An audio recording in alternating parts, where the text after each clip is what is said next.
But now in this last one, it comes down to what Pedersen does with his fourth and final heat. He's had a win, a second and a third. He really needs to consolidate this with a win to seal his place on the front row. Otherwise, it's open season. It's Oscar Pedersen on pole from Nikola Tsolov, then Dan Briz and Luigi Coluccio, Joel Bergström and Karol Pazovic, Caspian Hagman and Marcus Kayak, Lenny Riet and August Terbo, Norton Andreasen and Christian Bertucca, from Roman Andriolo, Mark Kastelic, Francesco Marenghi and Gustav Wisniewski.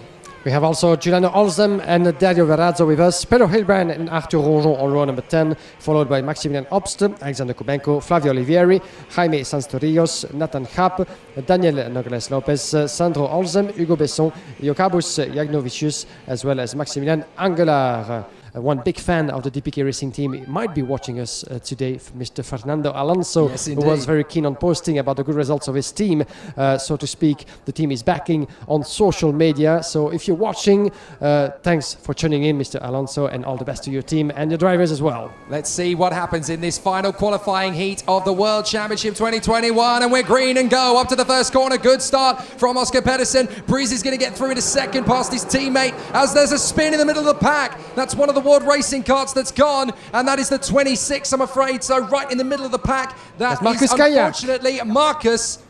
Is that Marcus Kayak? That is Marcus Kayak, Marcus Kayak, who was right up in the far end of the field, and he knows just what that's cost him. Marcus Kayak was looking at 5th position on the starting grid for the World Championship final. I'm afraid to say he's not looking at that anymore. That's going to elevate Tarpanen and Tsolov into the top 6 of the grid without any issues at all. Yeah, that's the worst thing that could have ever happened to Marcus Kayak. He actually come into this race, and he knows it, that you could actually feel despair under his helmet. Marcus Kayak was tangled within the field on his way to turn number 1. Now we have Nikola Tsolov, who dropped a couple of places now behind his teammate, being harassed by one of the Forza Racing drivers just behind. This is the number 36, Joel Bergström, down into 4th. A fantastic start in the front for Oscar Pedersen, who had no trouble at all taking the and keeping first place as it stands. 0.5 of a second now between Pedersen, Daniel Briz in second, being harassed by his teammate. Nikola Tsolov is going to go for the move. He's going to go for the move. Nikola Tsolov, he needs to, otherwise Joel Bergström will do first. And there he goes through in turn number 5. Nikola Tsolov up a place into second. Daniel Briz protecting actually his teammate down into third, even though he's going to try certainly to counter-attack. But Joel Bergström was very keen on really passing as well, but the door was shut. Let's see what the Forza Racing is going to be able to do, because on the way to turn number 10 here, he might be able to carry enough momentum to launch his attack. Watch out for Bergström, now he stays behind. This is such a precious opportunity for Nikola Tsolov, getting into second position. Now he can chase after Oscar Pedersen, and he could really do with a victory. If he gets one in this race, then he is going to go 4th on the starting grid, ahead of Rafael Camaro. So second place is good, but a victory is even better for Oscar Pedersen. Even if he slips to second or even 3rd position, he will still be on the front row of the grid. So from Nikola Tsolov's point of view, it's gung-ho and go for it. And Oscar Pedersen does not need to sweat too much here about losing the lead. If he does, he can still consolidate in second or even 3rd and still be on the front row of the grid for the final. But he won't want to give him anything that he doesn't have to. Tsolov is now just a point or 2 behind Lindblad. So this is a very tricky scenario, but it's going to be very tight right the way to the end of this one. Bergström is looking for a good result here in 4th position, don't forget, and he is just about to nudge his way into the top 10 of the starting grid for the final, thanks to the disappearing act of Marcus Kayak. So there's a lot at stake for the 4 drivers in this top 4, because all of them are looking to start the final in the top 10. Half of a second now between Pedersen and Tsolov as well. Daniel Briz on his shadow as protecting his teammate from Joel Bergström. Watch out for Bergström. He's going to go around the inside, having a better momentum. There he goes through, and it's clean and neat from Joel Bergström, who made that stick up into 3rd. Daniel Briz is going to have to respond quite quickly, and Nikola Tsolov is going to have to go defensive. Spots of rain on the camera lens, so it is starting to rain out there. That's going to make things very tricky, Guillaume. And here we go again. We had that in the previous race, but it didn't get worse than that. Hopefully this will be the case once again. So we have a dry, at least most of it dry circuit until the end of this qualifying heat, but a few spots of rain indeed. Let's keep an eye on that as well.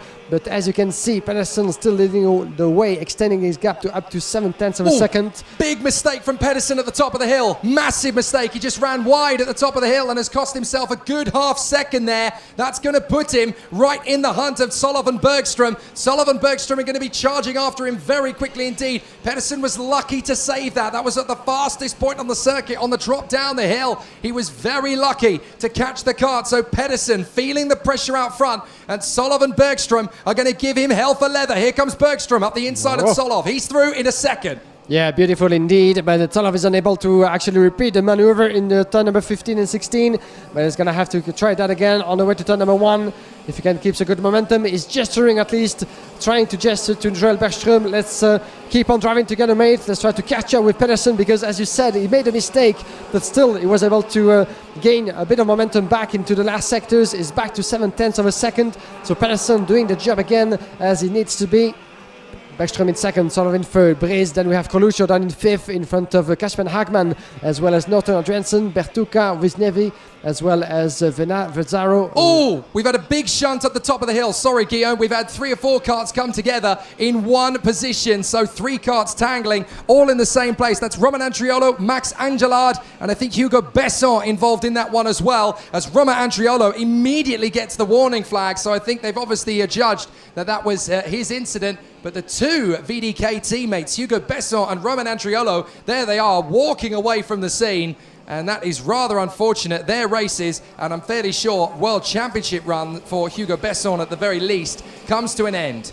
Yeah, that's quite unfortunate indeed. You never want to see actually that sort of an incident between teammates. We saw that at the warm-up race between the two of the DPK racing drivers. We see that with VDK. That's quite an unfortunate turn of event and conclusion to a struggling weekend for the Belgian racing team. But as for now, Norton Andrensen is responding with the fastest lap in his race, 61.5. We had the fastest lap for Markus Kayak on the lap before. He's actually trailing down to 25th at the moment, trying to catch up as much as he can.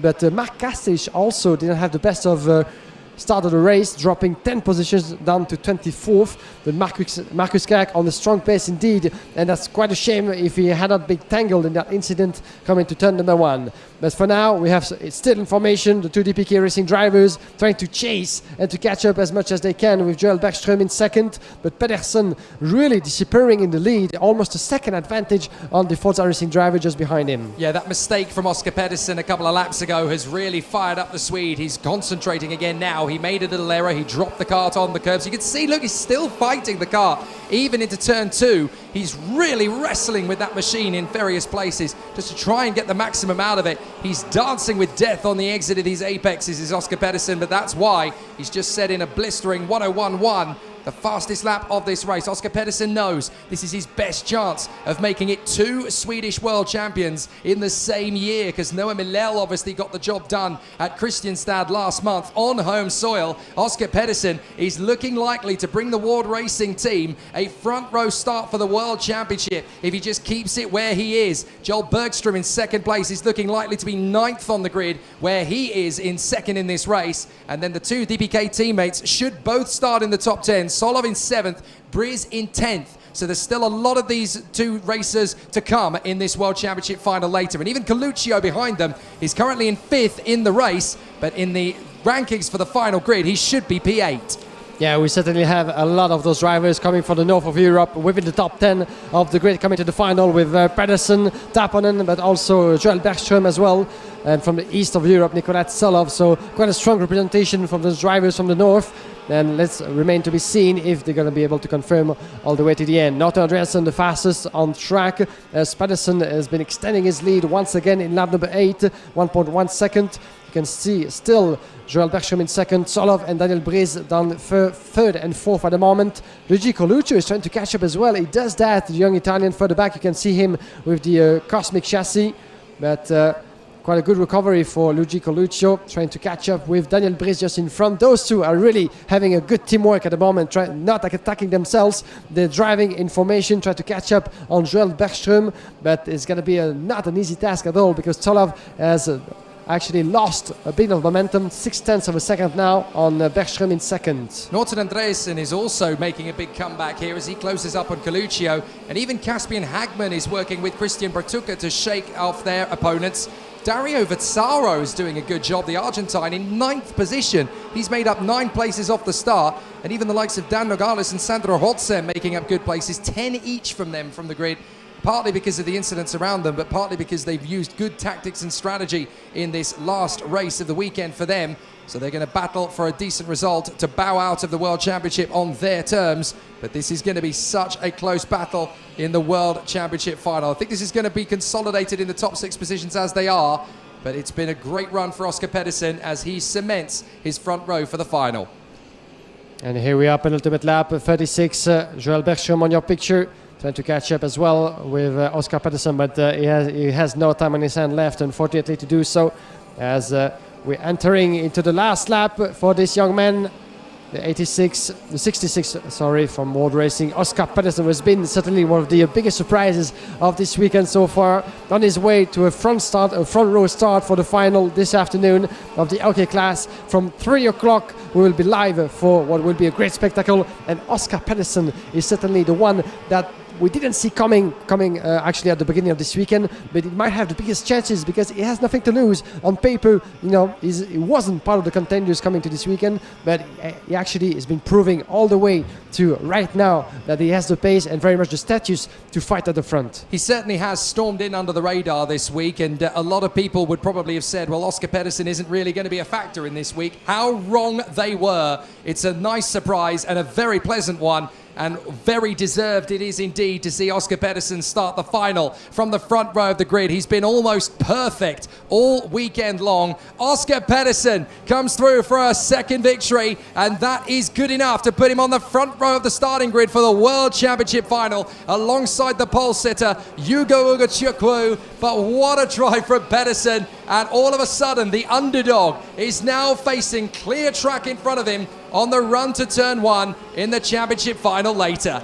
Yeah, we cannot wait to see that battle between Hugo Ugochukwu and Pedersen. This will be taking place this afternoon, but another strong race, another strong drive from Oscar Pedersen in front of Joel Bergstrom, his fellow countrymen, then Solov and Daniel Breeze in formation from DPK. Luigi Coluccio crossing the line in 5th. Norton Andreasen climbing as well, 5 places up to 6 in front of Kasper Hagman, as well as Christian Bertucca, Dario Vazzaro and Gustav Wieniawski rounding up the top 10. This was the last qualifying heat of the day and of the season in the FIA Karting Championships, and we have, as for now, top 10 with Hugo Ugochukwu and Pedersen set to start from the front row of the final grid. Gabriel Gomez and Camara from Brazil on the second, followed by Taponen, Lindblad, Solov, Coluccio, Bergstrom and Daniel Breeze. Classification for the final, of course, to be made official as drivers get back to the pits. So here's your classification with Pedersen, Bergstrom, Solov, Breeze, Coluccio, Andreasen, Hagman, Bertucca and Vazzaro, as well as Wieniawski, the top 10, followed by Karol Pasewicz, Turbo, Francesco Marenghi, Arthur Ronjon, Lenny Reed, Daniel Nogales Lopez and Pedro Hilbrand in 17. Then it is Sandro and Giuliano Holzem, 18th and 19th position, the 2 Germans. Then it's Max Obst in 20th, Jaime Sanz is 21st from Flavio Olivieri. Marcus Kayak having to fight back to 23rd in the end. That's an absolute hammer blow for the Estonian. Jakubas Bogdanovicius in 24th from Nathan Sharp and Mark Kastelic. Then Max Angelard, the last one home. Roman Andriolo and Hugo Besson taking each other out of the race, and Alexander Gubenko no longer competing in the event.